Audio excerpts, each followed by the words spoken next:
We are not expecting umzalwane ukuthi angaphosta izinto ezifana nezinqa zabesifazane Abami kahle, abathwekayo. zonke lezi zinto lezo. So empilweni yakhe yobuzalwane akukuphazamisa akwenzi lutho lokho ke in your spiritual life. Hayi Bishop, yazi sekubele okay, ake ngidonse isibonelo. Nkosi yami ungakhubeki sisi wami. Yeah. If you are listening lapho sisi uKomfelihle. Uyambona usisi uKomf? Oh Madlamini. Umadlamini Ah, wethu. wakithi lo, yeah. Simthanda sonke Yeah. sisi wethu. Ungakhubeki lapho ngingenza nje isibonelo.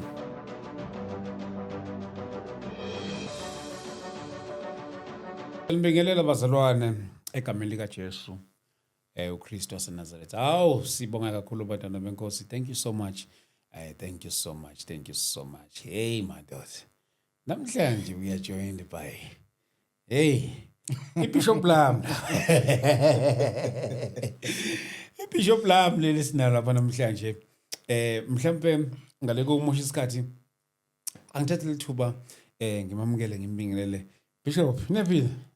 Baba Dlamini siyaphila, sibingelele nakubabukele emakhaya. Siyaphila Bishop, siyaphila. Bishop Lama isazana kusukudala yagcina. Hey sikhona sibhizi. Singo aka Dr. Pastor Msangano. Lapha ko TikTok. Ado sikhona Bishop sikhona. But mhlambe Bishop Lama mhlambe ke siqela nje but nje u right kuhamba kahle kuwena sibonge ukuthi usijoyine futhi Bishop Lama. Bishop siyaphila. Akukho kube ngathi nje ayisisakubonile. Unkosikazi right, abantwana ba right. Nathi ngokwempilo uNkulunkulu uyasibusisa nje uyasiphumelelisa. Sibona siyaphambili nasemabhizinisini siyakhula, imqashi sikhona. Nako catering singenile, siyangena nje. Kukhona nokunye, so hayi konke kuhamba kahle Bishop. Madoda. Sikakubona okubi. Inkosi siyibonga Bishop Lama, siyibonga kakhulu. Ingakho mhlambe sike siyibuza ngingaba nekhona amanye abazalwane bengibuza ukuthi hayibo usehabo umfundisi samboni einkundleni especially ngale kwa Facebook kakhulukazi ku Facebook. Yeah. Especially ngale kwa Facebook. Ngiyalibonga lelo point mfundisi. Cha last time mfundisi kune episode esayenza nje last time. Ama followers akho mancanti azokhumbula la kulandelelayo the last interview esaba nayo. Ngake ngaveza ukuthi hayi ngikhona na kwa Facebook. uFacebook kanti futhi nawe uyayifaka imali. Shuthi ke Bishop uyazi ke ukuhlezi kuneqembe elopposayo. Khona bangayithandanga ke leyo nto engabajabulisanga shuthi uthi awu uFacebook wenza imali. Balivala ke page lami alisekho. Livalwa kanjena ke page phela Bishop makuzoba nabantu abaphilela nje ukulireport. Every day nje balireport.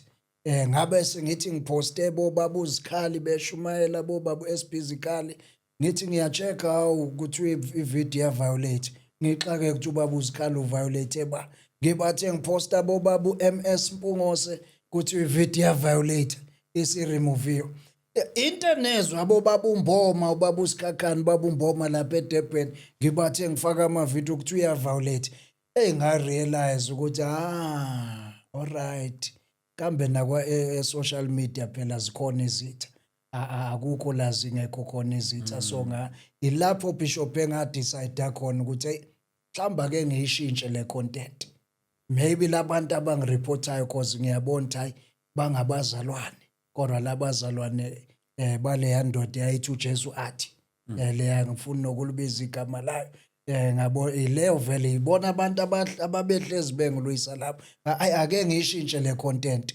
ngizenzele enye into nje ehlukile mhlawumbe bazongiyeka mangenza ngaleyo ndlela ngoba ayisahlangene nento ethinta uyabona ke so yashintsha lapho ke content yami kwasho ukuthi ngiyishintsha vele sekulate base bebaningi ama reporter basewenzile so yagcina ivalwa uFacebook wanginika nje notification eyayithi someone tried to hack your account so ke yama nje kanjalo yama nje kwenzeka lokho ngibhizi ke kwa TikTok ngoba vele angithi content bivele ke sengishintshile bayivala vele seyabo. So ngibhizi ke kwa TikTok ke bazama ukuvala nakhona bahluleka ke kwangavaleka ke ngoba phela uTikTok uyakubuza ukuthi wena confirm bayibe report ivideo bethi it's a brand and content. TikTok uyakubuza ukuthi is your video a brand and content bese uya confirm uthi yes or uthi no. Mawuthe no ke hayi aba remove lawo ma video bayeka. But nje they are still fighting those people, they are fighting every day.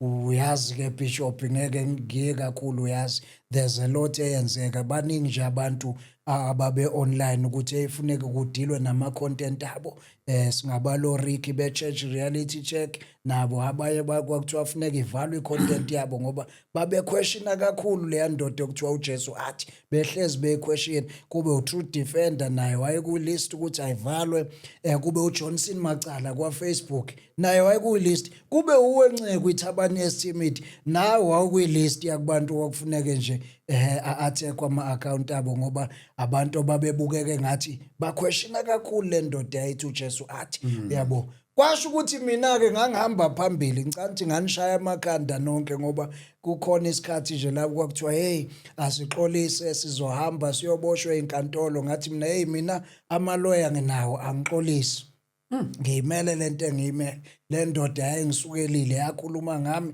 yingakho nami ngireplya kuyona uma ingafuni ikhulunywe ngayo ayeke nayo ukukhuluma ngathi ngakubeka nje kanje hey so babona ukuthi hey kunenkani ke lokho akuligobi ikhanda ngicathi ikhona ke laba sebethatha isinqumo sokuthi ayike abastike nje kwawami kama account bawina ke ngoba uYouTube wami oqala bawuvala uFacebook bawuvala uTikTok bazama wangavaleka iwona kokhona ke uTikTok ngisaphusha ke namanje ngikhona although ngingasayiphushi ke content ehlangene nabo ngoba ngabona tho inkinga ma kuyi content efaka izwi efaka ini abayifuni ma uzokhuluma ngezwi ngathi ungakhuluma lento abayishoyo ma ukhuluma lento abangayisho ukhuluma izwi kodwa ungasho lokho abakushoyo inkinga iqala khona lapho Bishop so yashintsha ke content yami kanjalo so ke ngiyazi abantu babaZulu the King lapho cha ngikhona sengaba uDr Pastor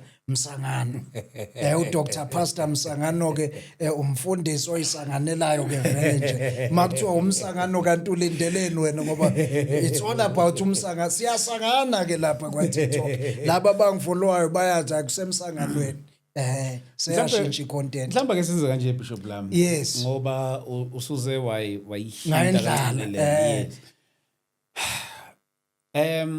kukhona kwesinye isikhathi uthothi uma wenza into yes uyenze then realize late no man lento bengamele ngiyenze ngalendlela noma ngabe bengiyenza okay khona into ukuthi I used to say kuyenzeka wenza into right but uyenze wrong kuyenzeka futhi wenza into ebhedayo kodwa uyenze right bese kuba sengathi right bese kuba ngoba uyenze right yeah so kokunye futhi umuntu ayenza into right but ngenxa ukuthi uyenza wrong uyenze ngendlela wrong igcine wrong so going back to this issue ngiyazi ukuthi a lot has happened during that season you see kokunye kwakho ngiyazi ukuthi nami sikhona ezinye izinto uthothi mhlambe ubona ukuthi hayi man yona ibi right into ebengiyenza kodwa ibingesi indlela eright engiyenze ngayo i-approach i-approach ngake ngenza enye example yokuthi yabona mangisemsebenzini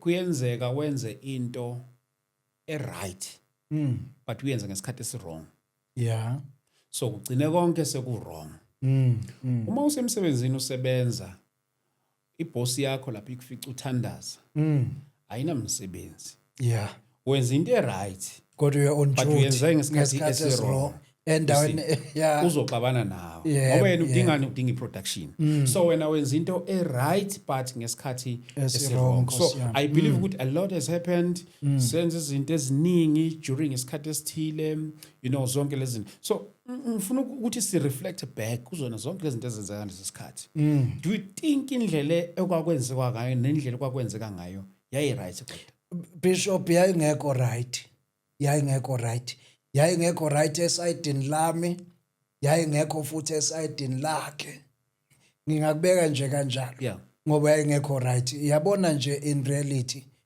uma Ncegu kuthiwa abazalwane laba kukhona bangazwananga ngakho abaphambene ngakho bayebekulungise abakulungisi lokho ukuthi bazoya public bayolungisana khona kodwa abazalwane bayahlangana private somewhere bayilungisa bayixoxe lonto idlule baye lapha kuma public space kuma social media space sebeyilungisile sekuvela okright kungasaveli so vele yayisivele wrong yonke bishop ngivumelana nawe yayivele vele isithathe uyabona ngoba nakhona nje lokho ukuthi okay ke bishop bekune debate manje ngikuhlulile ngedebate I defeated you or ngigcine ngireplya kuwe uthi uyangiphoxa nami ngareplya salwa ngithi silwa ku media manje meso omunye ethatha isinqumo hayi angisungule team yami ezohlala nje igadu ST Media igade yonke into ayenzayo siyireport yonke sesireport yonke into ukuze ST Media ivalwe channel ayithi uyabothi nalokho enye indlela yokwenza into kodwa ngendlela enjani wrong ingakho ke abanye bethu njengami nje ngagcina ngivalelwa YouTube ngivalelwa Facebook ngoba phela abantu baka Jesu athi abasebeshaya ikhokasi ukuthi hayi uyabona since lo engafuni ugobesa ikhanda engezwa mshini asim-attack lapha kuma account yibo kabagcina benze njalo so yayisi wrong ngiyasivele si wrong ngiyathanda bishop lami mhlambe nokuyifaka le disclaimer kanje ngoba isisheshe yavele yangena kanti le episode le ifisa ukuthi ke siyibuke ngawe we are not here to talk about someone else yebo but ngiyathanda ukuthi ngenxa ukuthi isisuke ya hijack bishop lami kuningi okuyakwenzakalile ingakho ngithi nakithi thina bantu thina bazalwane overall kunezinye izinto ungasakhulumeli nje ubrother wethu sengikhulumela nakwezinye izinto thothi mhlambe ziyenzeka yebo khona thothi mhlambe ugcina uapproach into awu approach ngendlela bekumele uapproach ngayo kugcina kuvele kubhede kwanawo ugcina ufane nayo lento ukuthi ayiapproach kugcina kuyinto nje yebo you see so after that kuye kwenzeka izinto eziningi ukuthi kwayena umnumzane agcine naye uJesu athi etholwe nento engahambelani nempilo yobuzalwane yebo of which abanye bethu kuleyo yaba yiweapon eyasebenziseka against him bishop njengami nje ngingakungena emlonyeni njengami nje nami phela ngase ngithola iweapon nami leyo yokuyisebenzisa angithi phela nami ngiyilo nami owayesethukeke kabi nje kanzima nje ngiyilona nje hayi wena udevil worshipper wara so nami lapha hawu ngathi ngibonwa yini kanti ubuyenze nje umuntu ohlala noJesu every day ubenze kanje nami ngase ngithola into yokugiya so ke njengoba uyilanda nje angithi kwasekuliwa manje kwasekuyimpi kahle yakwa social media yayisi wrong yayisi very out yipi lesson ongathi kuleyo nto leyo hayi cha mina ile lesson engayifuna mina mhlamba kangiyiveze le yami a lot has happened on top of that my bishop ngingathi mina kuyona yonke lento le iye yas expose yebo our integrity as abazalwane uma ngempela ngikhola ngisindisiwe I should not be akumele ngibe happy of someone's downfall yebo ukuthi yebo iqiniso you see uma ngempela ngikhola ngisindisiwe you know ngiyakhumbula ukuthi abanye they used to come against me mangisho indaba zoma doctrine thiwa ayikho into yokuhlukana kwama doctrine idoctrine it's only one kanti enye izinto leyo egcina icause the division ngoba ugcina ungabi nayo into yokucreate the room of omunye umuntu who is having a different perception entweni ethile okanye who's having a different scriptural perspective kulento leyesuke ethile khuluma ngoba wena ugcina uba nento yokuthi umuntu oright okholite ephilayo ilesho yilo wenza lento mina engiyenzayo kanti kuyoqhamuka omunye umuntu kusasa mayengashe ngikushoyo mayengachazi ngendlela engichaza ngayo usathane lo. futhi omunye umuntu kungesikho ukuthi nale nto uyikhandele mhlawumbe Yebo. naye into ayinikezwe uNkulunkulu ukuthi ahambe ngaleyo ndlela. Yebo. Yabona bafowethu, yabona Bishop iyangithinta le nto lena ngoba okwangempela yabona uJesu indlela azakala kangayo. Nkosi yami. Sikhulume ngalomama labathi uMary. If le nto yenzeka kuMary ayithathe yena ayishumele bese athi uma uyintombazana uma sekushaya isikhathi sokuzala wena kumele uzale kanje. Yebo. So yabona ukuthi ugcina uthatha your experience uyenze ibe sengathi yizwi lenkosi. Kanti your experience instruction eyayinikwe wena eyayinikwe mina yayizoserve purpose ethize. exactly ngaleso sikhathi futhi hayi siyo apply kubo bonke abantu. exactly Yebo, yebo, awonto ubona nje no babani Solomon bani washaya uSamson lo walwimpi ngomhlathi wembongolo. Yebo. Angikwazi ke ukuthi mina manginguSamson bese ngithi mina bona mawufuna ilimpi mawufuna ukuyinqoba impi thola umhlathi hamba uthatha wembongolo. umhlathi wembongolo ulwe ngawo Makungasiyo umhlathi wembongolo, hayi. lo mpi leyo Ngeke uyinqobe. so Awenzi yabona khona. ukuthi taking your experience and your encounter uyenze bese uyenze ibe standard sonke umuntu akumele ube indlela yokuphila. That's why we are wrong. So kule yanto eyenzakalile my bishop kuyona yonke le during that season ngiyazi ukuthi khona into ebengamele siyifunde kuyo. Yebo. We cannot run away from that.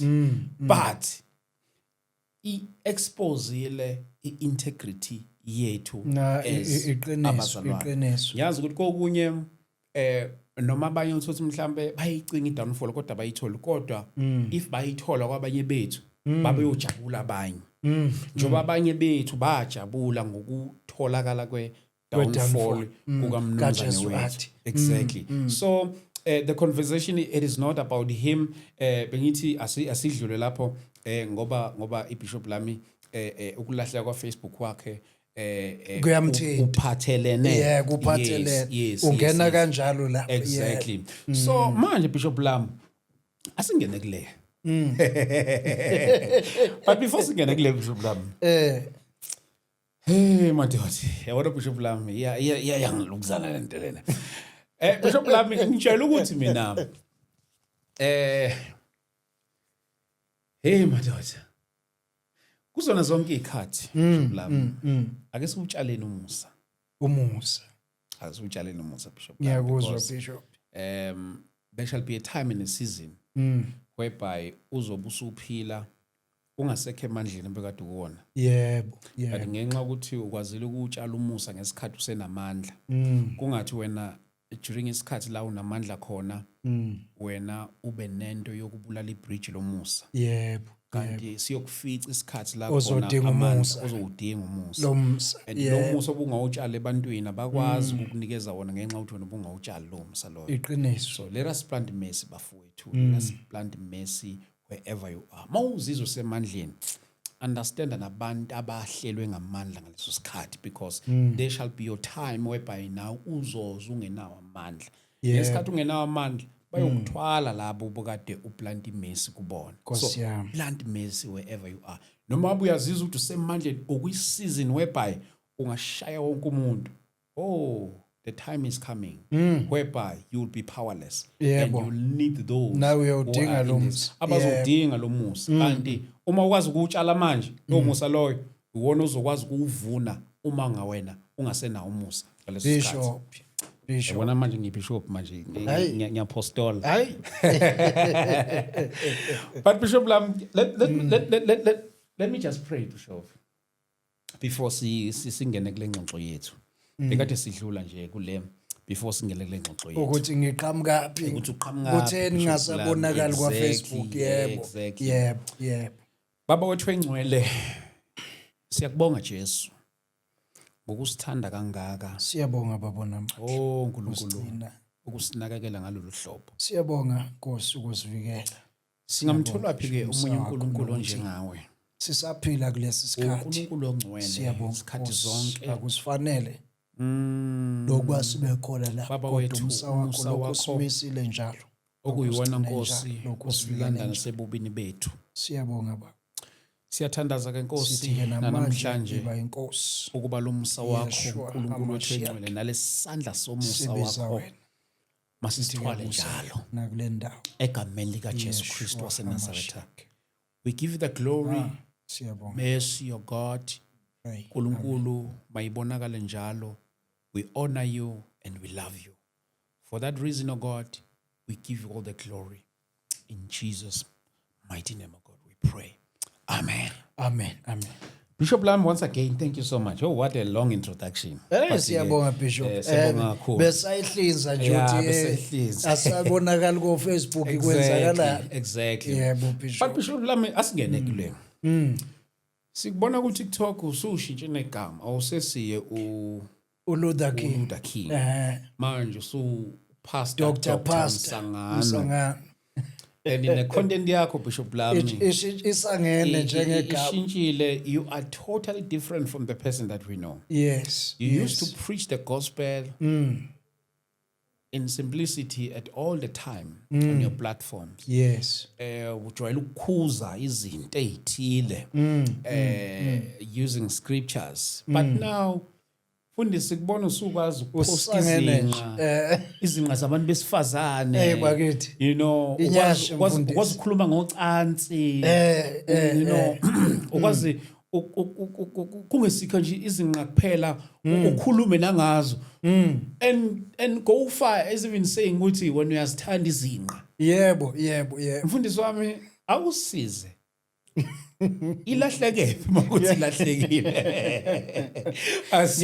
Ngiyabonga lo akusihlambulule singabazalwane ngoba ngemhlola umbuzo ngobuzayo umbuzo wonke umuntu angaba nawo lo mbuzo. Yebo.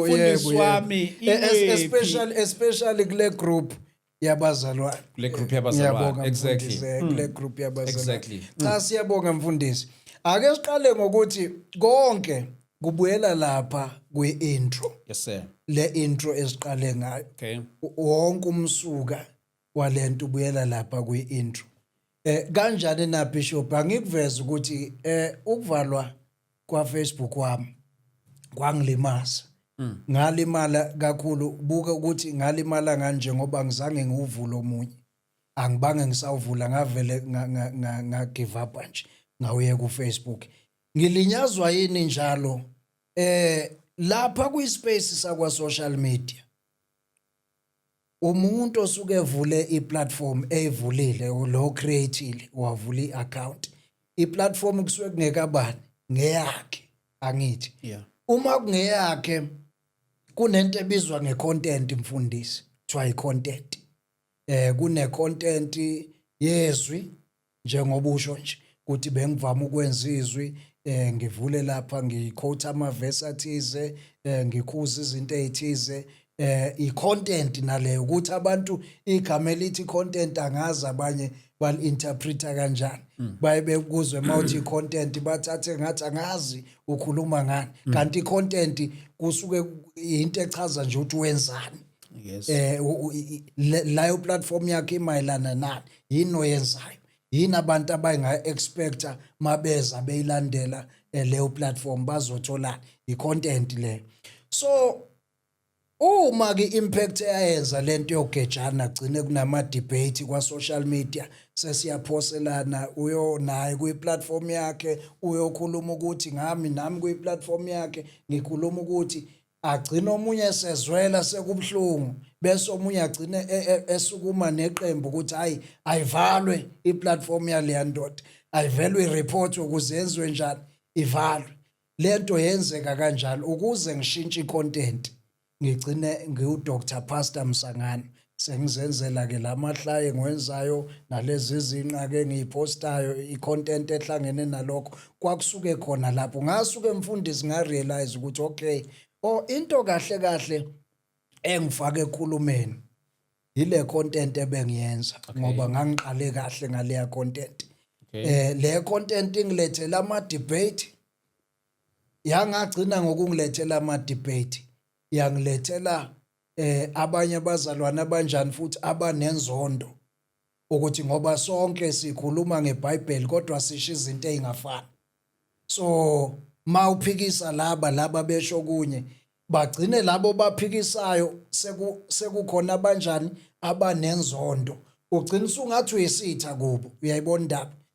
Sasuka lapho-ke isinqumo yayiqale kanjalo Bishop, la engathatha khona isinqumo ukuthi okay, yazini angiyeke-ke le content, ake ngishintshe ngoba ngase ngikhathele. Ngibasa phansi ngiposte Pastor NJ how i-VDC remove uyaviolate, ngibasa poste bo pastor bozikhale hayi i-video yaviolate, ngibasa poste something engiyithathe kuma podcast clipanyana nje bekhulunywa ngento ethize, hayi video yaviolate, kunabantu nje abangireporta and ngiyabazi labantu, hayi angibazi, iqembu lalo baba othini uJesu athi. Ngathatha lapha isinqumo sokuthi okay, angiphume ke ngiphele ke kule content enokwenza ngokuvula izwi neBhayibheli, ngizenzele enye content like nje Bishop for example.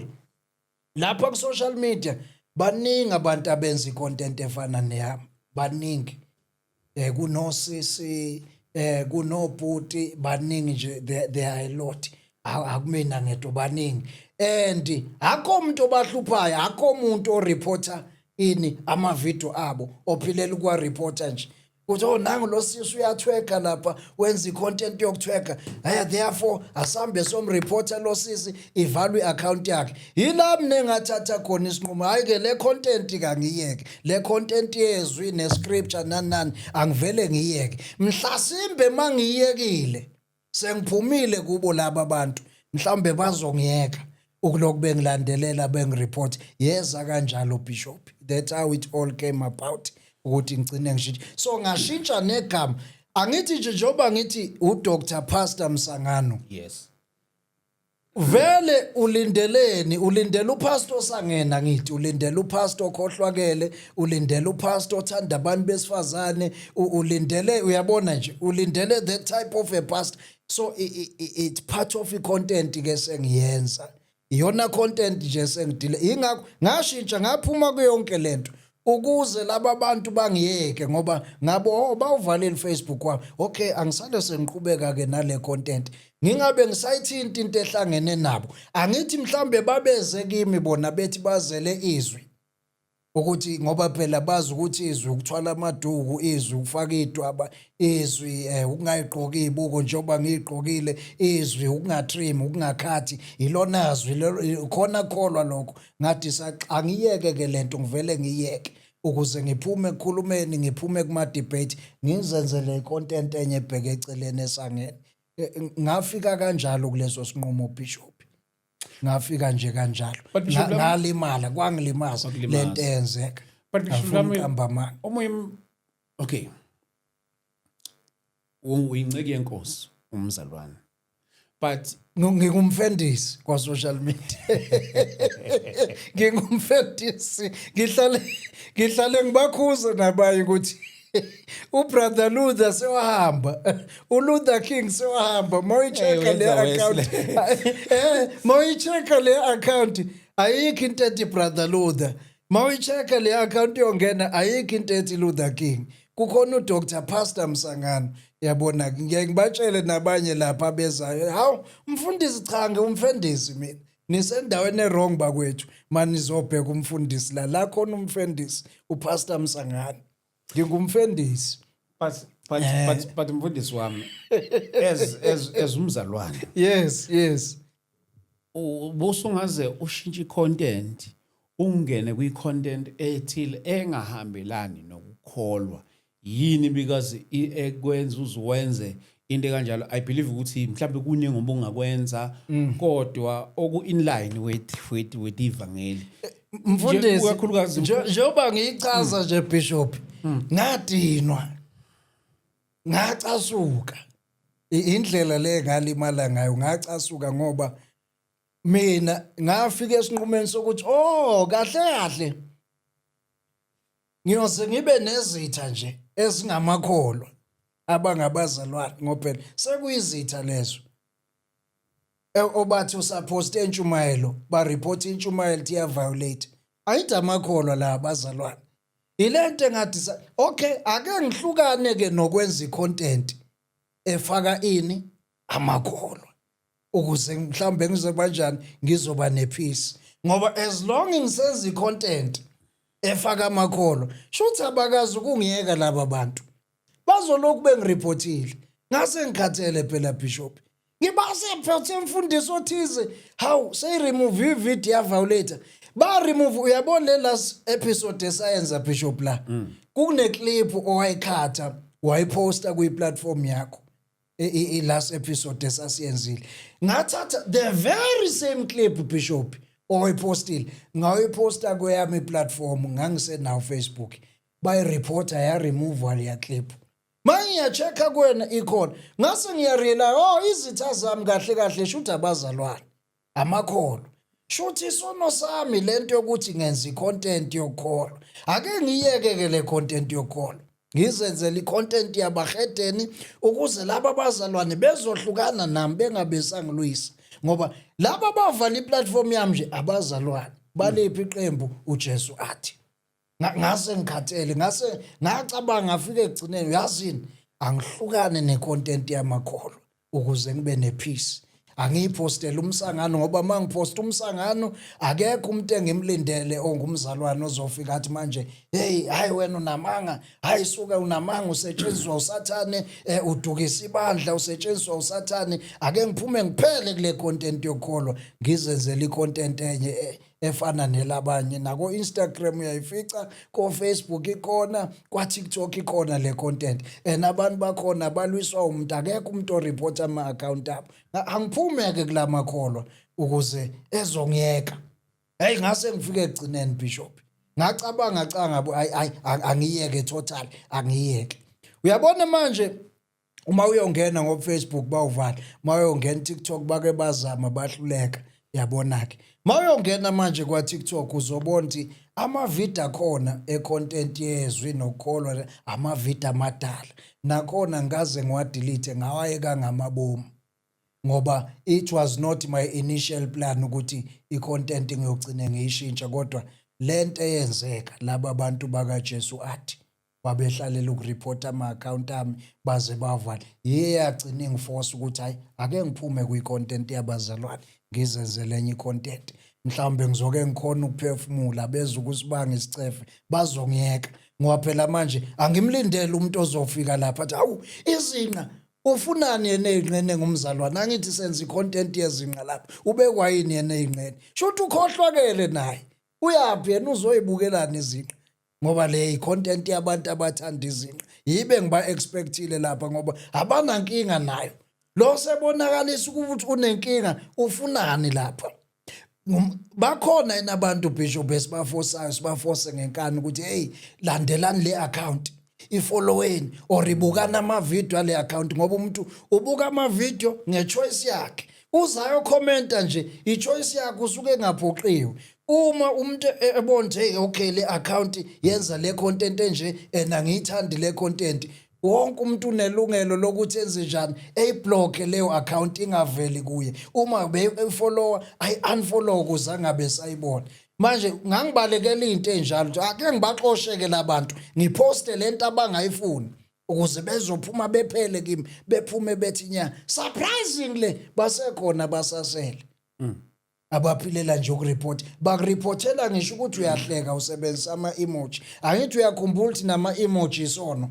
kuleli qembu labazalwane nokusebenza emoji kuyisona basekho ba reporter ngisho emoji uhleka kuze uTikTok esekunika lapha inote ethi your comment has been removed i-comment yakhe ya violate is not record uthi uyacheck yiphi leyo comment bengihleka wenza i-appeal uTikTok aphinde enze njani ayibuyise uyabo basasele laba bantu bakaJesu athi kanti ngoba ngangishintsha icontent ngangishintshela bona ukuze bakhululeke babona ayisekho into ehlangene nabo lapho ebathinta edingithi babe kule account ayisekho ngangithi ke bazophuma bangiyeke in peace yibo ke Bishop sila sikhona nje namhlanje yibo ngalimali indlela benza ngayo. But Bishop Lami, at the end of the day, you are a man of God.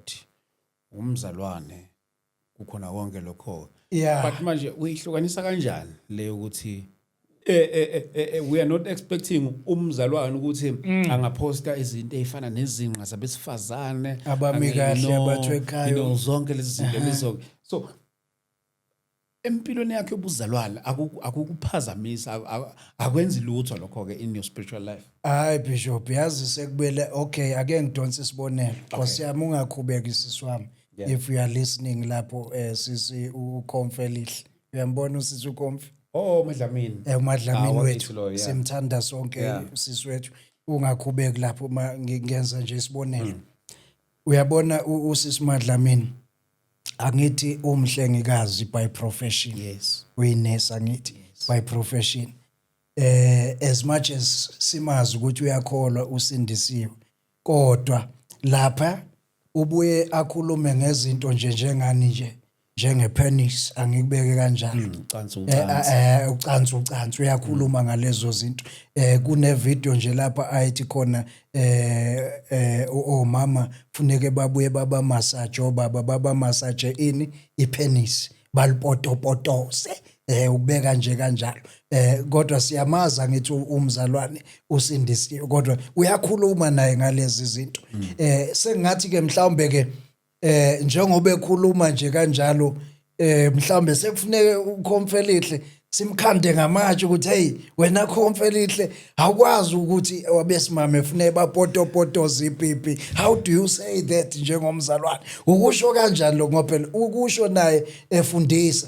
Nami nje mangikhuluma ngezinqe lapha isikhathi esiningi ngisuke ngithi cha azidliwe izinqa zingayekwa, especially labazalwane abashadelwe emshadweni noma kuthiwa kona abazalwane, as long umuntu eshadele izinqa ingabi imfuyo lapha ekhaya, ngoba waziletha nje ukuze umama afuneka ajabule, ngoba mayengasalithola selamba uyohamba olufuna ngaphandle, ubufebe buqhamuka lapho nemishado eminingi ichitheka kanjalo. So izinqa ngisuke ngiyifaka ngikhuluma kwesisikhathi ngidlule ezintweni ezinjalo, bese ziyangena ke izinqa zingene phakathi ke, uyabona ke so ileyo nto angithi ke manje ileyo nto ngayishintsha i-content, ngavele ngaphuma nje kulezwi total, ngaphuma nje ngihlale ngibatshela futhi lapha bayazi abasangifolwayo ukuthi hayi maniza lapha ningalokothi nithi umfundisi no nidila nomfundisi uDr Pastor Msangana, ngoba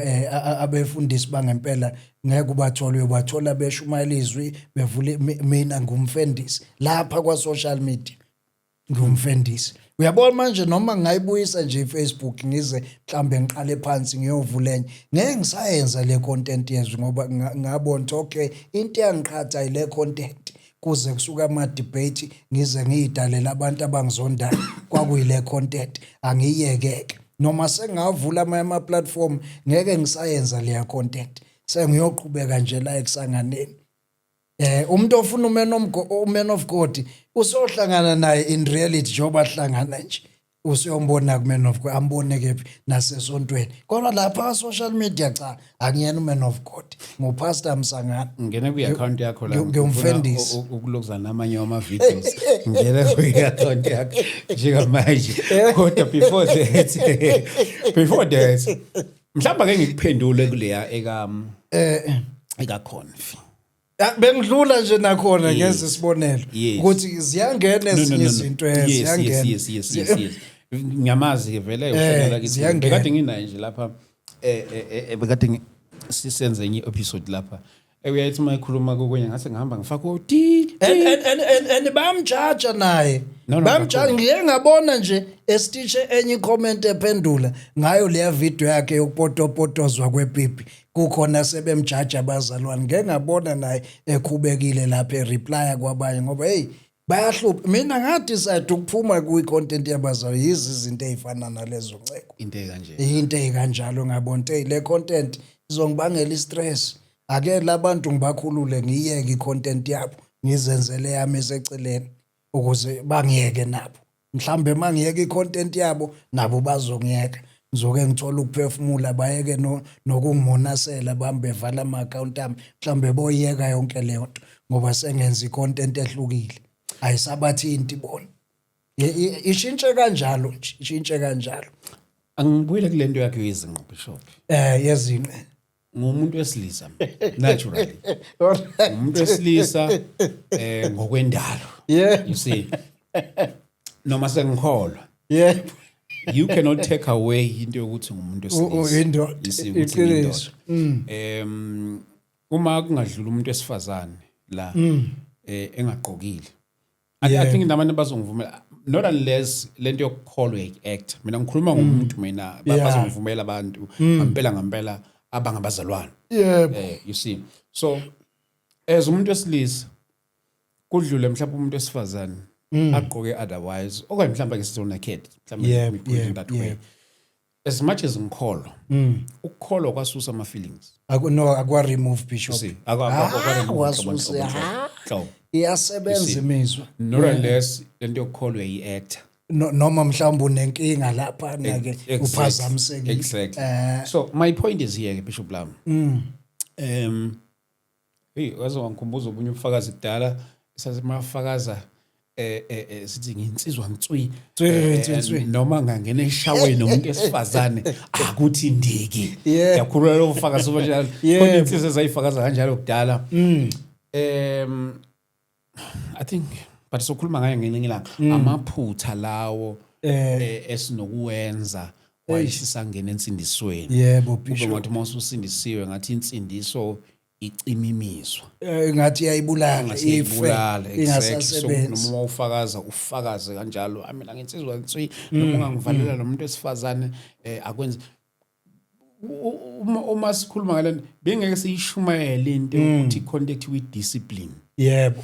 But if imizwa yafa ngoba idiscipline nje ngoba isuka iactive Exactly, isebenza. isuka i-active. That's why kumele uyidiscipline. that's correct. Yes. Ngabe ishunyayele into yokuzithiba ukuba imizwa yafa. Usithibelani ngoba ifile vele. Yes, what's the use of ukuzithiba? Ngiyakuzwa So uyayizwa la ngibheke khona. So So into yami ke ithi ke bafowethu nodadewethu lapha emakhaya. yebo. Into yensindisa yisusa imizwa. Yebo. Kodwa what we preach is self discipline. We preach into yokuzithiba emntwini wona wonke umuntu. Angisakhuluma ukuthi umuntu omusha umuntu omdala ngoba noma usumdala kusho imizwa mawusumdala imizwa iyaphela. Kodwa ngizama ngoba kukaningi isenza lamaphutha kube singamakhulu ngezinto ekanje zisubject kubantu abasha. Yebo, kube ngathi laba abakhulile abanye bona abawenzi abangeni kulamaphutha. Yebo. abanye babo they are inside. So asikwazi ukusubject izinto ezikanje siyisubject kubantu abasha. That a big mistake engikholwa ukuthi iyolunga nayo ukuhamba kwesikhathi. But ipoint lami ke lila Bishop lami ukutheleni ukuthi angikwazi ukubona umuntu wesifazane agqoke otherwise ungaphazamiseki lutho kumina. You see, that is why siyihlambulula every day. Yebo. Abazalwane. Yebo. Uhlambulula ngenxa into oyibonile, uyihlambulule ngenxa into oyicabangile, uyihlambulule ngenxa yento okhulume ngayo ngomdlinzo yakho njalo zonke lezi zinto lezo ke. You know, hence we preach into yokuzihlambulula, repentance, ukuphenduka. So Bishop lami ngiyambona umuntu wesifazane ngiphazamiseke emizweni yami ngenxa ukuthi ibeqoke kabi. Futhi uma umuntu wesilisa uma umuntu wesifazane eqoke kabi ayikho enye into amehlo osilisa agijima uyibuka ngaphandle ukuthi abuke i-private party izinqe yomuntu wesifazane okanye abuke izinqe njalo. So manje Bishop lami wena wes uvela uyiposte lento esithi sizama ukuyigwema nansi ipostiwe. Kodwa manje nansi wena uvela uyithathe futhi shooting amemazi uqala uyibuka uwedwa ube necommentary kuyona ngihlanganise bese exactly uyenza igcine ivideo ephelele. Mhlawumbe Bishop lami uzongithola ukuthi ngizama ukuthini ngizongithola ukuthi ngiyangizwa ukuthi ngizama ukuthini la ngibheke khona ukuthi laba ababukayo ke yes abakhubeke. Exactly. Okay Bishop ngiyakuzwa ubhekephi. Ingakho ke wena Bishop ngiqale ngokuthi uma ngishintsha leya content sengiyishintsha sengiyikhupha ukuthi ayingabe saba ke ngezwi manje sengiyayishintsha sengiyenza olunye uhlobo lwe content. Inhloso vele enkulu bekugxotsha. Okay. Labo Judge Judy Bishop kade begcwele lapha. Laba kade belokhu bengihlupha solokhu ngiposta kwasana. Selokhu ba reporter solokhu ngiposta ngabo abantu abayinkinga la ile group yabantu. So ke angishintshi angivele ngifake lento abangayifuni ukuze baphume impela ke kimi baphume baphele ke bangabe ngoba phela manje uzolokhu urepostana nezinqe engizifunayo ufunane ey'nqeni wena e-akhawuntini yezinqe ubekwa yini ngoba phela wena awuzwani nezinqe uzoze ubona izinqa nje bese uyakhubeka uyobukani ngoba phela wena angithi wena umzalwane ongcwele oxabene nezinqa manje uzibona njani izinqa ufunani khona lapho ngoba phela lo muntu uyishintshile le content akusesiyo le content kade yenza yezwi yobungcwele yani isishintshile total so ke wena uzubona izinqa ayiphostayo ufunani yini lo icinga lapha shuthi khona into mhlambe Bishop naye lo muntu emdonsayo em-attractor la kulezi zinqe ezilapha phakathi kwakhe nalezi zinqe contact likayo yingakho estabone engafuni ukuphuma ey'nqeni la kudunuswa khona yena selokhu uyatholakala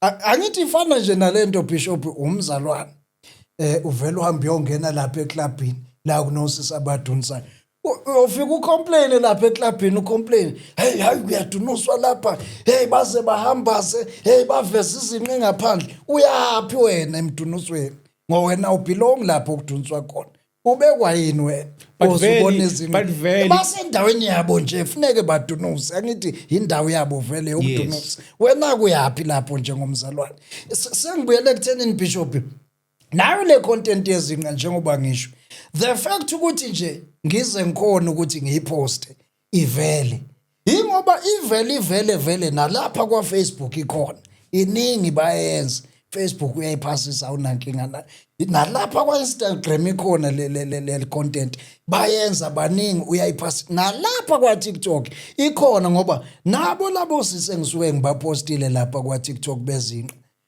akusibo sisi engisuke ngibashuthile Bishop ukuthi njengoba sihlezi lapha e-studio uyabona senza i-content mhlambe ngiyamthola bese ngithi ozake modela lapha mhlambe ngama-bikini modela bese ngimshutha special cha ngisuke ngivele ngithatha i-content khona lapha kwa TikTok usuke vele lo muntu eyenza khona lapha mina bese ngiyithatha ngiyiposte ngi-ede lokho engikushoyo mhlawumbe ama-commentary mhlawumbe ngisho khona nje kade ngiyenze ey'nsukwini engigcine kuyenza omunye usisi ufaka i-night uyabona i-night ey'bhamshot lekhi iy'khindi lezi iyo le ngiyibona kuqala uma ngithi ngingena kwi-account yakhe ngigcine ngayo leyo ile ebengiyenza uyayibona le content mawuyibuka istitchiwe uyazi i-content mayistitchiwe kusuke usho ukuthini ayiyona yami ayikho original ngithola i-content kwa TikTok so ngastitch i-video should let content iveli lapha kwa TikTok akanankinga nayo iphasisile that's why ikhona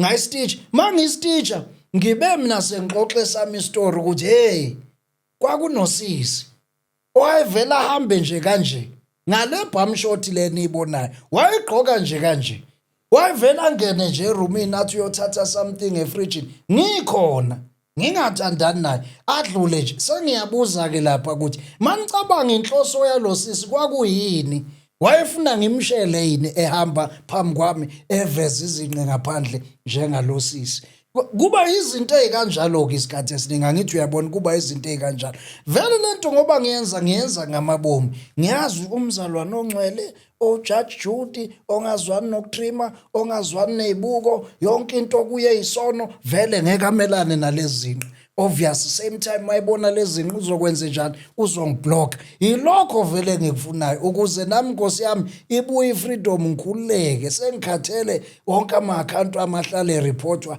abazalwane oJudge Judy indlela yokubaxosha ukuthi phumani lapha leya content yezwa ayisekho into ekhona la izinqe ukudunusa awukwazi ukutholakala eklabhini la kuduniswa khona bese wena uyacomplain kuduniselwana kanti wena uzelene eklabhini ulindeleni wavele uyofica izinqe uyabo neprofile yami ungena Bishop yasho lapha iziyashintsha kushintshe ngisho islogan kufike kwachaza welcome to Dr Pastor Msangani mawungena ku TikTok kuyachazwa lapho kunamagama akumukelayo welcome to Dr Pastor Msangano okay umfundisi bla bla bla wezinqe and then bese iyachaza lapha egcineni kune phone number bese ithi dunusani bafazi iyakutshana nje le yantu ungena ukuthi okay into ozoyilindela la umsangano izinqe ama-jokes kuningi ke sikhuluma ngabo ngibuye ngi-advise abantu njengoba ngikuyibhizinisi nje kunamabhizinisi engiwenzayo uma ufuna ukusave imali ungenza kanje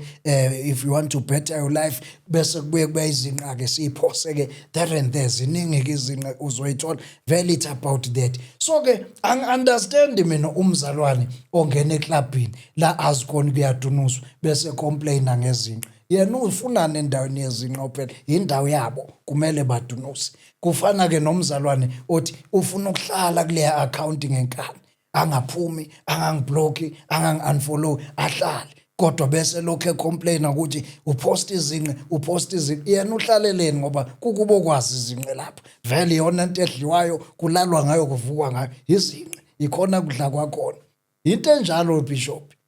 Manje Bishop lami uthini ngalabo uthola ukuthi bebe nento yokubukela kuwena ngezinto zokukholwa. Hawu ngiyawubonga lo mbuzo ngiyawubonga. That's a very important question. Yes.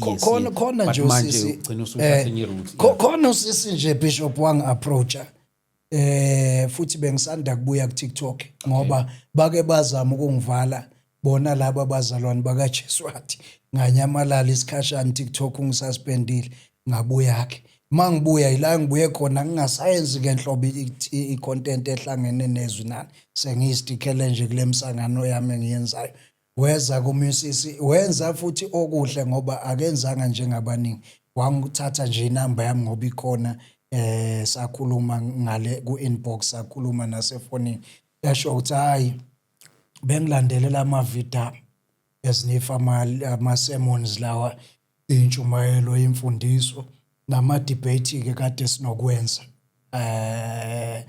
but surrounding nje iChristianity lawo ma-debate abebakhona ukuthi ingulube ingadliwa ingulube ayingadliwa ukuthi kuyisono ukuthi akukhona iso uthi ubengilandelela lokho so iyona into ayithandile but uyabona manje ukuthi hayi since ngibuyile icontent yami ishintshile ngabe ngiright yini ngabe yonke into ihamba kahle hayi ngamchazela naye Bishop njengoba nje nala ngichaza ukuthi cha bangikhuba abazalwane hayi bonke abazalwane kodwa leli qembu lika Jesu athi basuke manje bayovala iaccount yami bahlalela nje ukuyireport yaze yavalwa so ngase ngibona into ehlangene nabo ehlangene nezwi angabe ngisayenza hlezi mangiyeka leyo nto ehlangene nezwi ngizipostela imsangano hlezi bazongiyeka bazophuma kimi nami ngibe happy ngazi account yami free ayilokho ireportwa baphumile labantu abanezingxaki abanenkinga abagcine bethatha izinto zigcine seyinenzondo seyine-hatred sezipersonal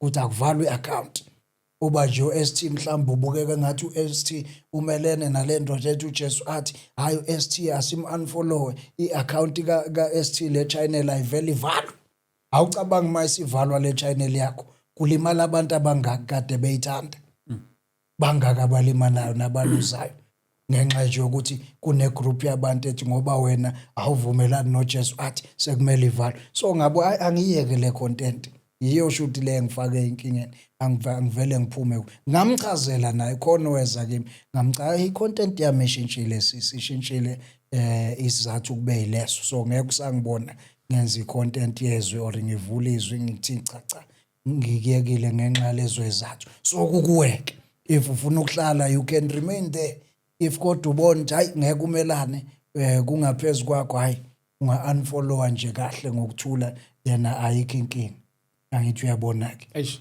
amanye amazwi Bishop lami singakubeka kucaca ukuthi ulimele ngalimala futhi nje njengoba ngikuvezile lesiyasenzo sabo yise sangilimaza ngoba yonke lento akumele kuze kufike la kuthiwa khona sesiyovala ichannel ka-ST ivalelwa njalo it based ukuthi nje bekudebatewa kuney'mpikiswane ngani ngezwi ngescripture leyo nto isiholela ukuthi abanye baze bayovala ini ichannel mase kufike lapho sakuvalwa ichannel sekunenkinga phela shuthi isinkulu inkinga lapha isekho ncane shuthi ngamemazi ngasho nje lento ke isinqumo sasuka khona lapha hayi ngiyayeka ke le content angisaphinde ngiyenze sengiyaphuma kuyo ngoba manje ngibuka ukuthi hayi ngapha kuleli side abantu bayikhululekele ngapha freeway bazenzela ama content abo ngaphandle kweyinkinga abekho balwisayo ngapha hayi kuyashisa. But Bishop lami ekulimaleni kwakho awuboni mhlawumbe ukuthi makube into efanayo for umuntu othola mhlawumbe ulimele esontweni ethile okanye ulinyazwe abazalwane ngosi sikubeke nje kanjalo noma ngophela ngibafaki bonke kodwa nje egcineni abazalwane. Exactly. Afika linyazwe ngabazalwane sithi siyambona wena ungcono ukhuluma ngendaba ye-content. I-content khona omunye umuntu othola ulimele lento eyi-content yakho kuyivele ibe yimpilo useyiphilise kuyi-lifestyle useyiphila. Exactly. So ngizama ukuthola indlela yami ethi mayibe sound ekubuzeni kwami lento engifuna ukuyibuza. Kodwa Bishop lami ngokwenkolo okanye ngokukholwa kwakho do you think wena ayizange lento ingenelele sikuye kwe-content sikhulume ukukholwa kwakho? Yes, angibeka njalo ngikhuluma izwi lesisikirimani kodwa nje ngokukholo lwakho. Yes. Yeah Bishop. No Bishop hayi ngiyakuzwa. Mhlawumbe ukuphendula engingakusho Bishop. Akukho okushintshile kulokhu engikholelwa kukho. Okay. Akukho okushintshile kanjani na? uJesu Kristu useyinkosi. Akashintshi lokho namanje useyinkosi. I still futhi believe ukuthi there is heaven, there is hell. I still believe kulezo zinto. Akekho futhi ongangiphuca ayisuse leyo nkolelo yami. Ngiyakholelwa ukuthi there is heaven, there is hell. I still futhi believe ukuthi ke one day kuzoba khona usuku olukhulu okuthiwa it's a judgment day. Wonke umuntu uyoyimela phambi kwaNkulunkulu achaze ukuthi uphile kanjani, wenzeni emhlabeni. So ngokukholwa akashintshi lokho kusamile kusenjalo nje Bishop. Kusenjalo akashintshi. So ke angazi noma ngibeka kahle kodwa akashintshi ngisakholelwa kuloko kusamile nje kusenjengoba akushintshe lutho Bishop lapha akushintshe lutho. Oshintshile nje imina ongasenzi leya content kwa social media yezwi nokushumayela osezenzela icontent yemsangano izinqe nakho konke okunye opheke eceleni kwa social media ke kushintshile kodwa in my beliefs in real life akashintshi. Ngisenonkosikazi oyedwa namanje useyedwa ngisahlala naye uyabona sisakhonza futhi akashintshi yonke leyo nto ayikashintshi but nje lapha kwa social media icontent lebe ngiyenza ngishintshile ngoba ngabona ingilethela ukukhuluma ingilethela izitha ingilethele nabantu abanomona bagcine bevala ama account ami bephilela kwa report. Ngabona ukuze baphume kimi labantu nami ngiphume kubo ake ngenza icontent engahambisani nabe engahambelani ehlukile. Mhlambe mabengayithandi bazongiyeka bese kuthi laba abayithandayo ngiqhubeke nabo ngoba icontent necontent inceke inabantu bayo.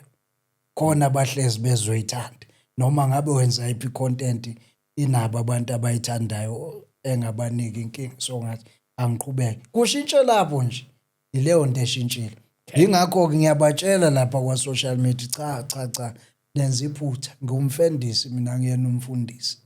I-content ngiyenza i-content that's the content. So manize nina la nizobheka umfundisi la kwa TikTok nisenkingeni nizofica umfundisi la kuphela manifuna befundisi abane ko baba uNtanda niye ko baba uZwane niye ko baba uYikani niye ko baba Ningi oPungose niye abefundisi labo niye ko baba Mahlabo umpostoli inqwaba befundisi kwa social media. Ngiye ngibatshela ngibafihlele thi manifuna befundisi nje abagcwele kwa social media obaba uNxumalo baningi abefundisi inqwaba oprofeti inqwaba bangabathola inqwaba. Ningezi la kwi-account yami nithi nize kumfundisi mina ngumfundisi ngehlukile. But Bishop Lami Sisuya ngasigcineni. Yebo. Ngifuna ukufaka indaba kamama. Okay. Yeah. Wenza kahle. Angifaki. Wenza kahle. Sinento yokuthi o social media. Yebo. O social media bethu. Hey madod. Yabo lento Bishop lami le oyenzayo. Iyafana exactly nomuntu ongakholwa. Vela ngikholwa kuleya content. Ukholwa kungeni lapha. Iqiniso leya content nje akungeni ukholwa. Kukhona into efike ibe vice versa. Ofuthi yenzeka. Kukhona umuntu who is powerful. Yebo. Kwi content ye Christian. Kodwa yena engakholwa. Yebo.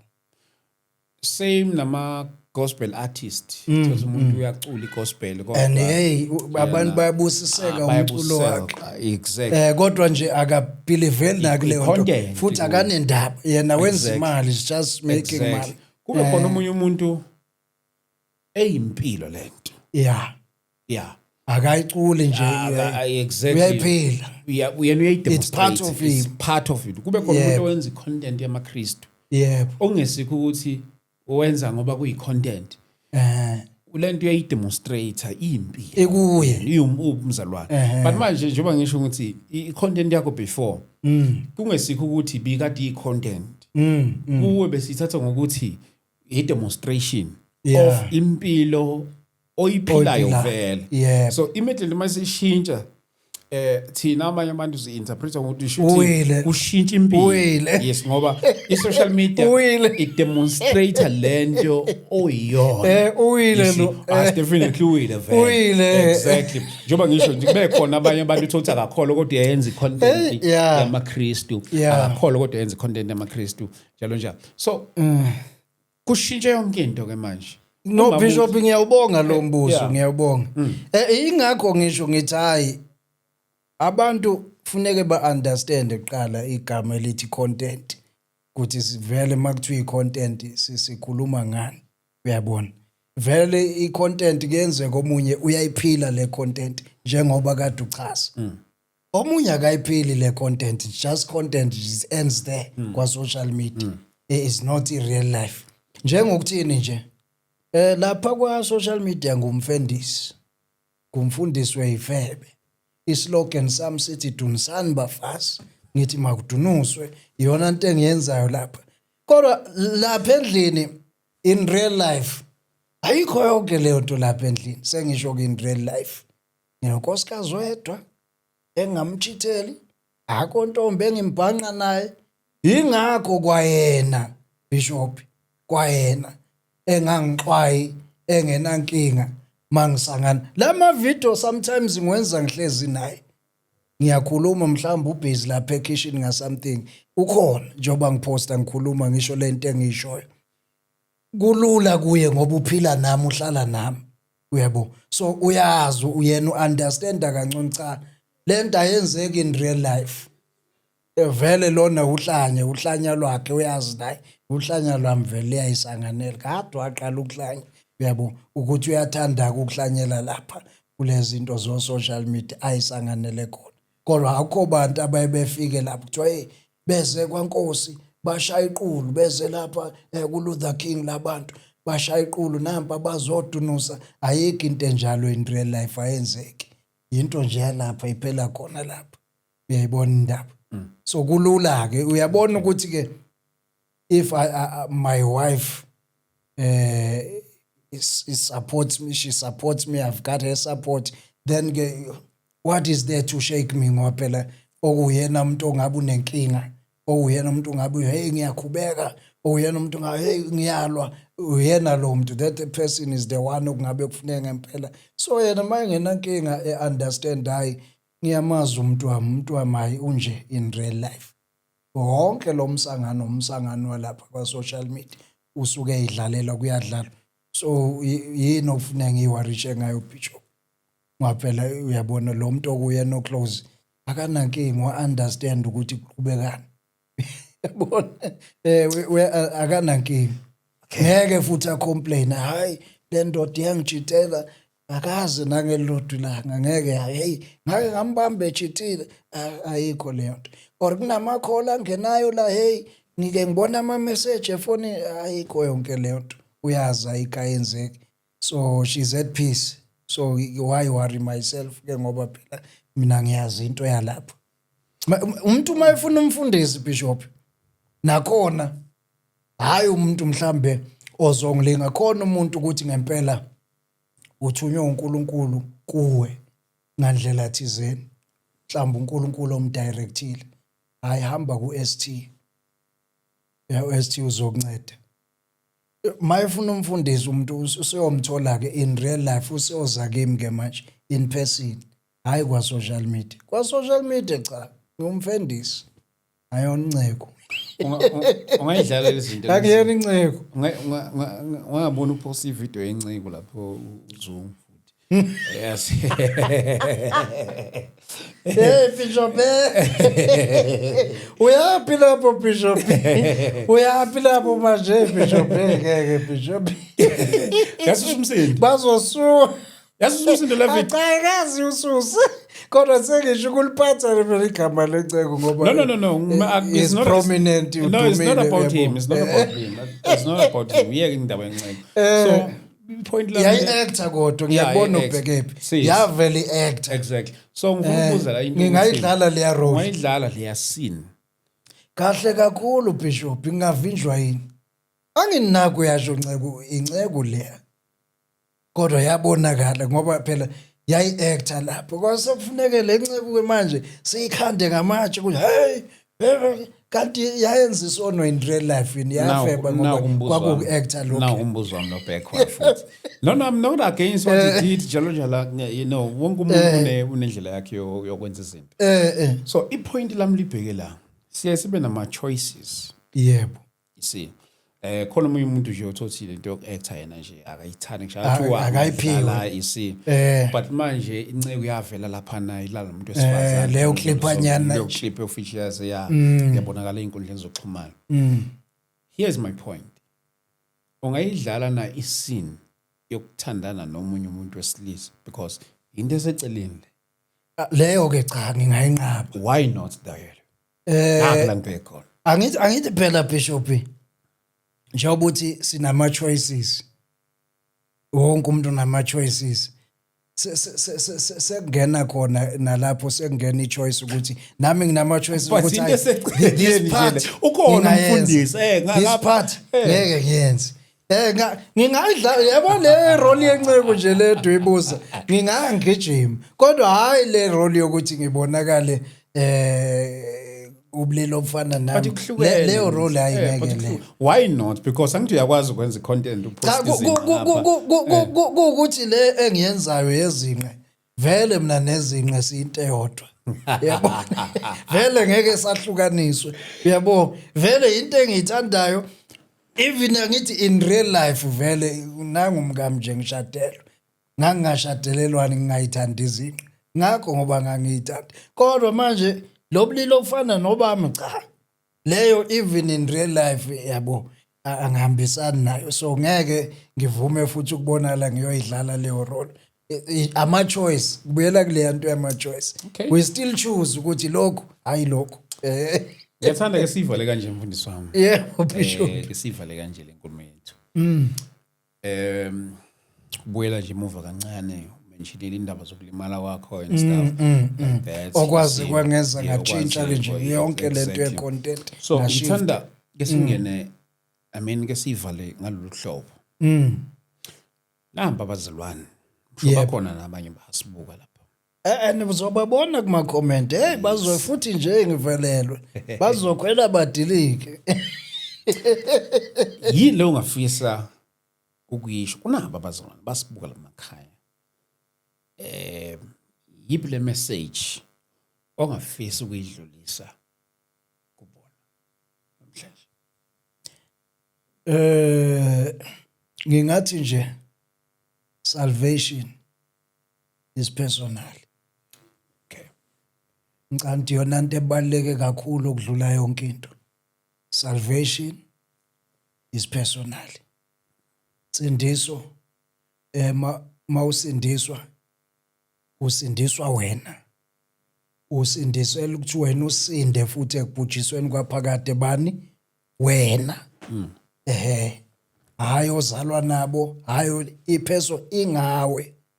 Ingakho ngisho kungasuka umama, ngisho kungasuka ubaba okuzalayo, mayefuna ukonisa nje ethi hambani nokwenza into owazi kahle wena uNkulunkulu akayifuni kuphambene, kungamele uyenze ngoba nakho kusho uma, ngoba kusho ubaba, ngoba salvation is personal.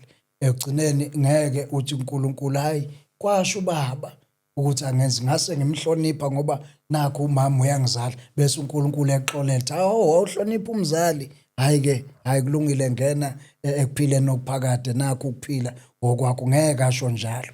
You have your own choices. Salvation is personal.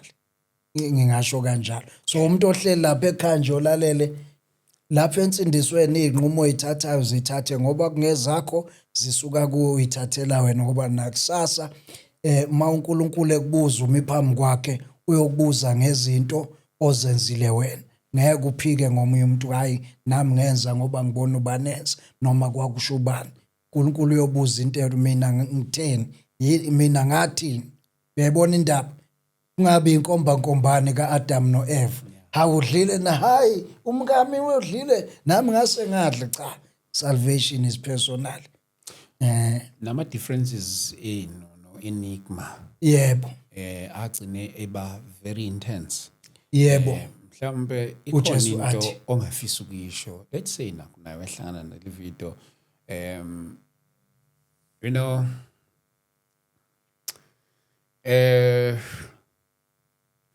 but it's fine, it's ingangeni la. Mfundisi wami, I used to preach ngisasemncane. Yes. Yeah, I used to preach ngisasemncane. Uswayeka yini Bishop?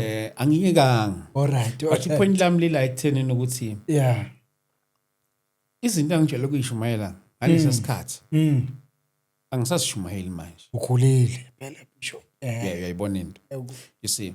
No experience no swambi wakubona. Exactly. You see. So noma ukuthi ngangibheda yini ngaleyo ndlela, mhlawumbe ngangamshumayela uJesu noma ngamshumayela, but kunezinye izinto osothi ngangiyishumayela ngesikhathi engeke ngisayishumayela manje. Yebo. You see. Yebo.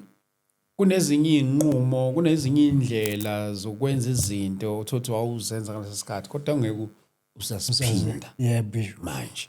Why? Because of ukukhula. Kanjalo ne-revelation.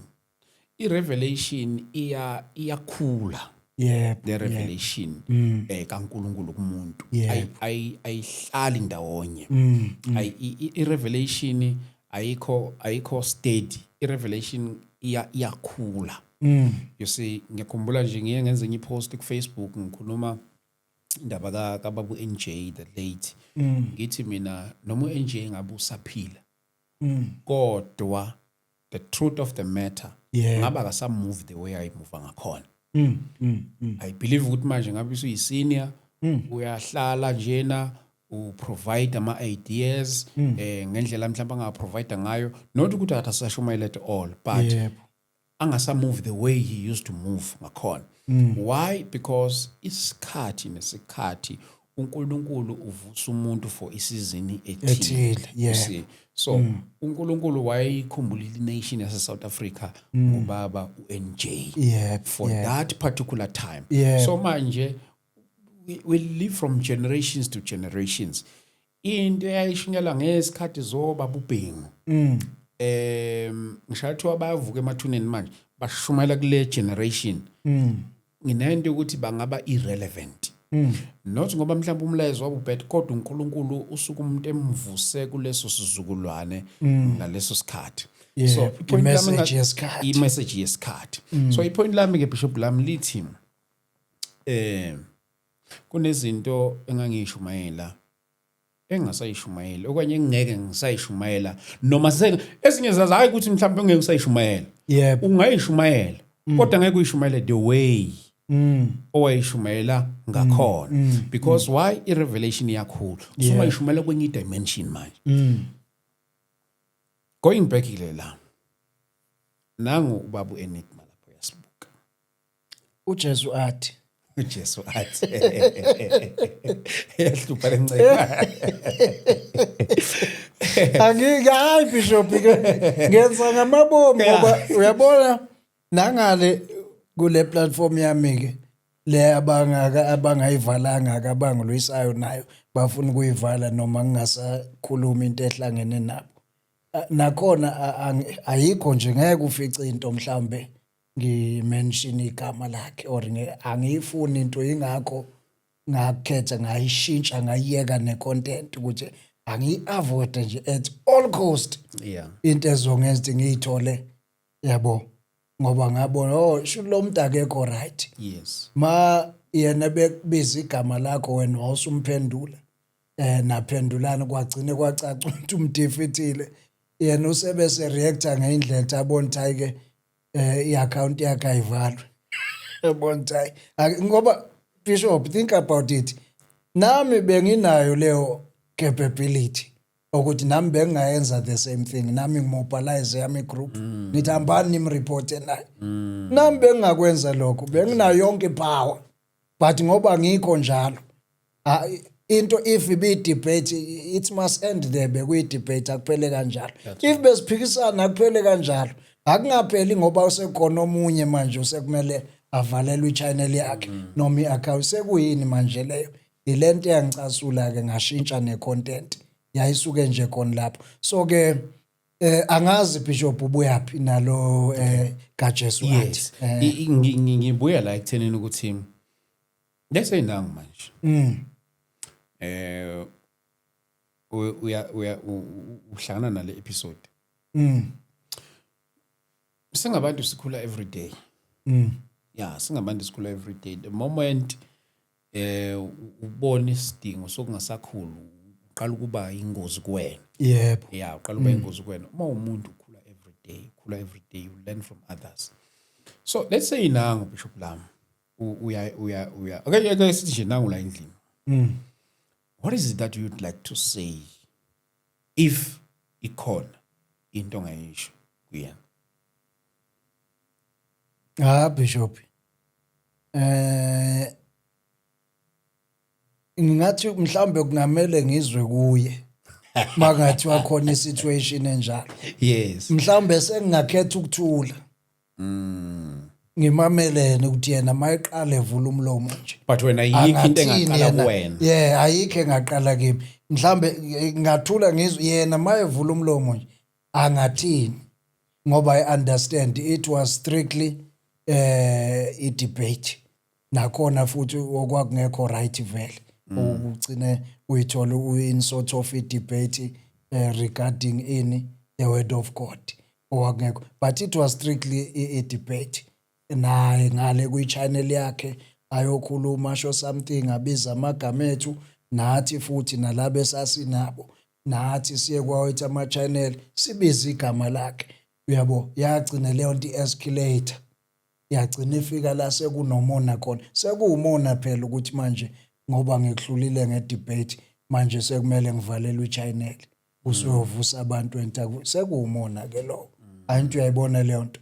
So ilento nje ngimile kulo ilento yenza ukuthi ngidecide uyabona ke ngiyayiyeka ke this type of i-content nje kwa social media sengiyaphuma kuwe yabona ake ngenze into eyibhedelayo. Baningi abantu abenza i-content yomsangano la ngaphandle nabanazi inkinga yabo abekho abantu ababangela isicefe ama-account abahlala report abahlale beaphila kodwa koza kubazalwane especially this type olungcwele ngokungatrim elingcwele ngokungafaki izibuka ama-brand olungcwele ngayo yonke lemsangano uzoba nenkinga ke you are dealing with this type of abazalwane.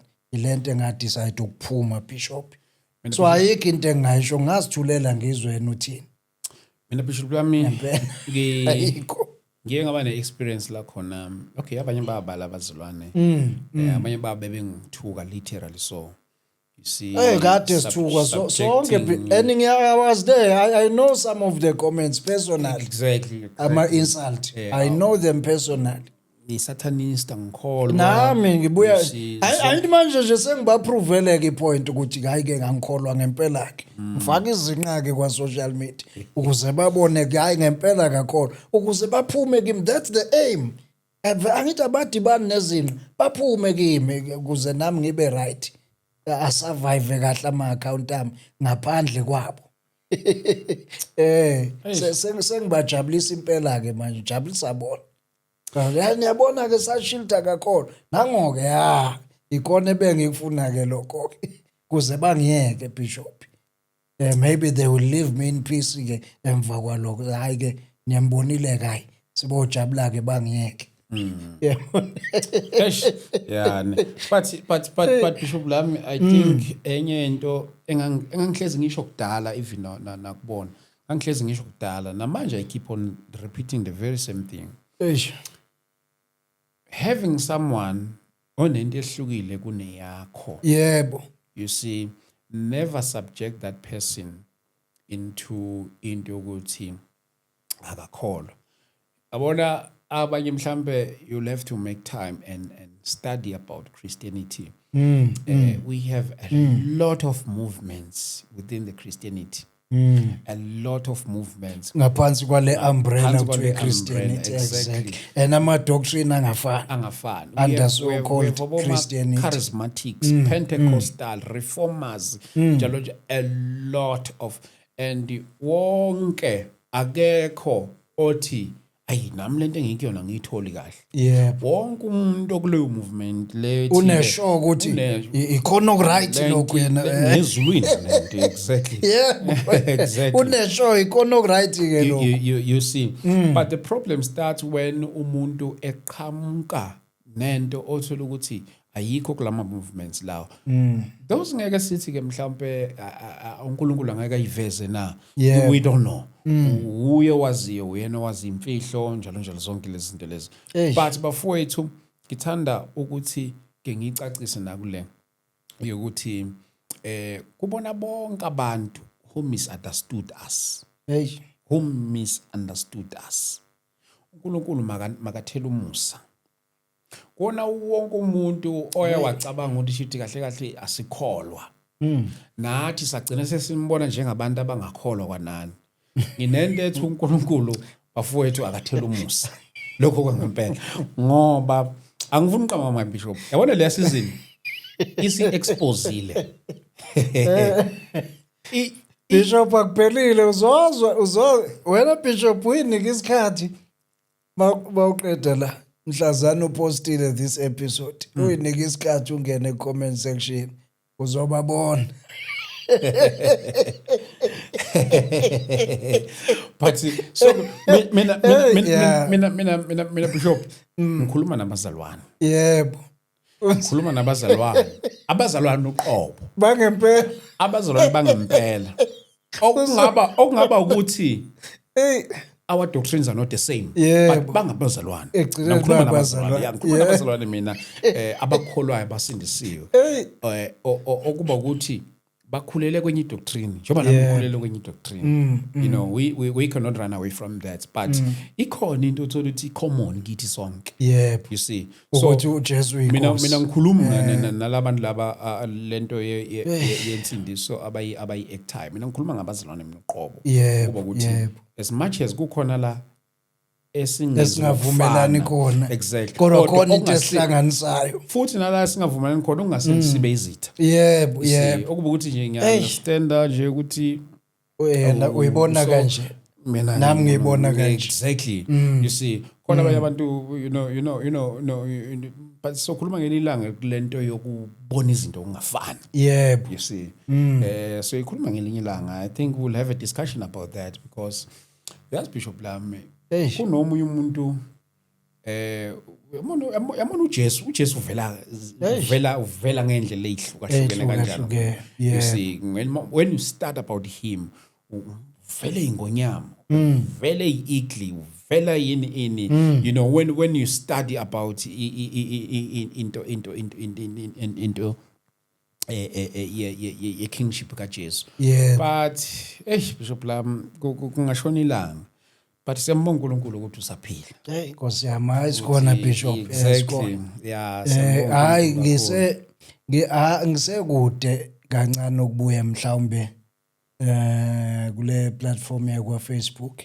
Nakhona that if I create any account yakhona kwa Facebook, ngisafuna nje uqale nje ngiclearishe la beqale nalaba abasalokhu belwa lapha ke nabo beqale bephume bengishiye ingene lento isinke ukuthi hayi icontent ishintshile.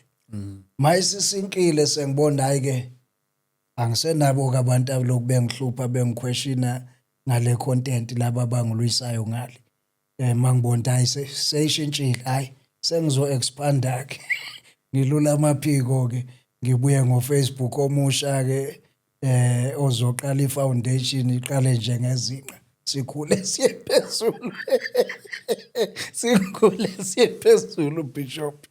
Sasi isekelo sethu izinqa siyakhula siyaphezulu no ulandelayo azi ukuthi hayi ilokho azokuthola lapha then that it. Bishop Lami siyambonga uNkulunkulu kakhulu. Babathanda uwile.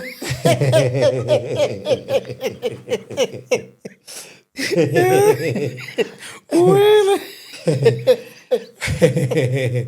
Yeah. Bishop Lami siyabonga. I can't wait to read the comments. Mhla post yoba uqala ukuyobuka ama comments. Bazi kahle. Yeah, Bishop. Hayi Bishop Lami siyabonga. Ayikunike ukuthula. Uwile. Yeah, uwile. Hayi do. Bishop Lami asivale kanje. Siyambonga uNkulunkulu kakhulu. Yakungeka sisayida. Hey, yeah. Hey. By the way, siyabonga kakhulu bafowethu. Thank you so very much. Kakhulu. Bishop Lami nabazalwane bathanda ukuxhumana nabo bakuthola kanjani? Oh, cha bazalwane ngikhona. Makusekhona abazalwane Nkosi yami. Hey kodwa bakithi hey ngiyababona nabo labazalwane. Hayi ngeke umfundisi wezinqa. Kodwa ke mabekhona abathi cha siyakhula. Sidinga ubekwe izandla.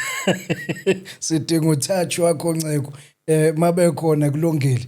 I-WhatsApp number yami ngiseyiyo le ethi 0658743816.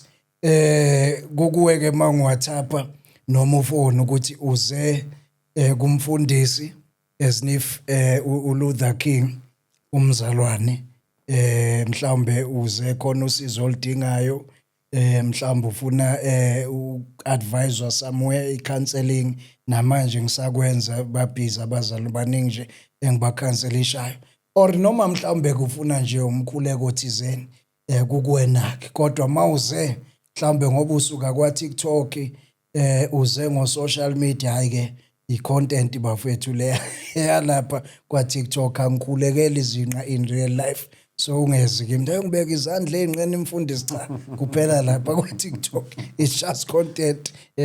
Siyabonga ngilapho ke na kwa TikTok ngikhona ngiseyena uLuther King sengashintsha sengaba uDr Pastor Msangano. Uma utype nje uthi Dr Pastor Msangano uzongibona lapha ngiyavela.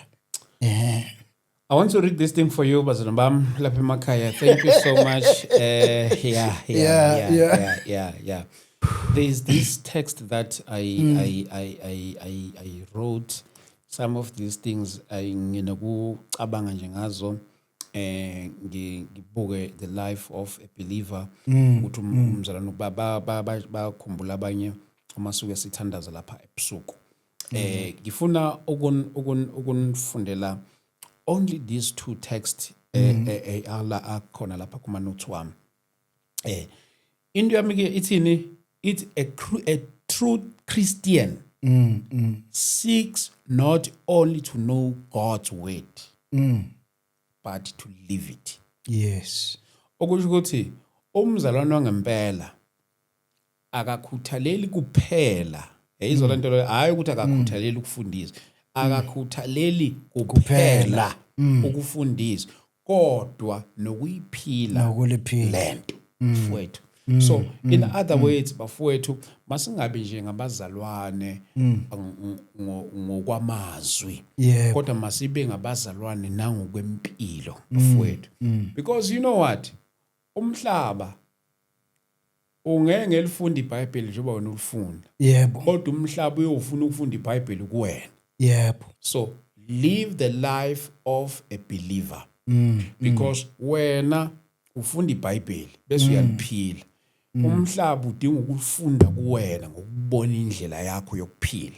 Even indlela yethu ukukhuluma abafowethu ayicaci ukuthi la kukhuluma umzalwane. Yebo. Noma ngenza into ongayithandi awube nendlela ethile Yokuyibeka. ukuthi noma ngenzile lokho engikwenzile okubona wena kungekuhle Yebo. kodwa mawube nelanguage yobuzalwane nawe yokuyi-addressa lonto. Singavele sikhulume nje ngathi singabantu Nkosi abakholwa. yami. Singavele sikhulume nje ngathi siyizwe kodwa masibe nendlela ethile yokwazi ukuyibeka into ukuthi I know mzalwane wami ngathi awuhambi Lapha angiboni kahle. not ukuthi uvele subject kumuntu kuma demons subject kumuntu njalo kuzo yonke kuyi-satanism and stuff like that you know. So bafowethu masibe nendlela e-right ingakho ngithi we grow day by day. Abanye benu I feel to say ukuthi kwesinye isikhathi we need to forgive each other for misunderstanding each other. Yeah. Some other days when kuyadinga ukuthi sixolelane. Why? Because of you misunderstood me. I misunderstood you. So for that reason, we need to forgive each other. That's a life of a believer. Yeah. Umzalwane ke uphila kanjalo. Awuqedile Bishop. Wait. Sibonge kakhulu man.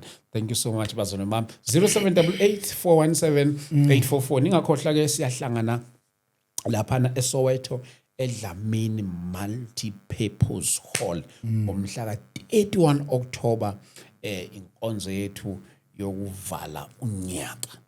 Sobe sivala unyaka laphana eSoweto eDlamini Multi-Purpose Hall ngomhla ka-31 October 2026 in case omunye ubende sebona la episode ngo-2027. So ake ngithi 31 October year 2026 siyaqala ekseni ngo-9. So asibonane khona bafowethu. You'll check on your screen laphana 0788417844. uNkulunkulu makanibusise ke bafowethu size sibonane nange-episode elandelayo. uKristu Jesu uyanithanda bafowethu, uyanithanda kakhulu. uNkulunkulu makanibusise lapho nemndeni yenu nonke lamakhaya. Asiqhubeke silishumayele leli ivangeli, singalishumayele ngamazwi kuphela, silishumayele nangendlela yokukhuluma nangendlela yokwenza noma ngabe yini simveze uKristu at any time. God bless you.